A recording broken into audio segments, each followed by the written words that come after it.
Kaswelo ko, ito nga pala yung biringhi o paella ng mga Kapampangan na talaga mo ipagmamalaki namin.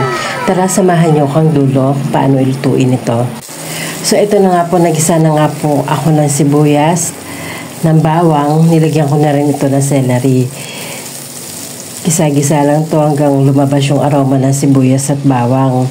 At sinahog ko na rin dito yung ating chicken. Chicken nga pala yung sinahog ko dito, picho, tsaka yung balon-balon na tatay. Kayo na pong bahala kung ano gusto niya sahog. Pwede rin naman pork o iba pa pwedeng sahog. Pwede rin pong hipon. Diyan po, gisa-gisay lang. Nilagyan ko rin ito ng patis at paminta. Sinunod ko rin palang nilagay yung ating luyang dilaw o yung angi powder ang tawag sa amin or yung turmeric powder. Ibudbud lang ito, taluhaluin. Sinunod ko na palang lagay ang ating kakanggata, bali dalawang malaking kakanggata or kokomamang ating nilagay.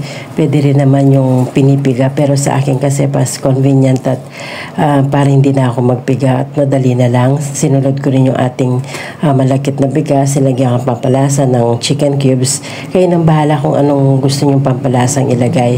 Halu-haluin lang to para hindi manakit sa ilalim, pakuluan. Bali 1 kilo and 1/4 lang pala na malakit ang niluto ko. So ito na nga, pag tuyo na siyang ganyan, pwede na tayong maglagay ng toppings. Bali hotdog nga pala yung nilagay nating toppings. Hotdog, bell pepper. Kung meron kayong carrots, lagyan nyo rin ng carrots. Wala na kasi akong carrots, kaya bell pepper na lang nilagay ko. Lagyan nyo rin ng itlog. Kung meron rin kayong hipon, mas maganda para mas masarap. So ito na nga, tatakpan na natin ng dahon ng saging.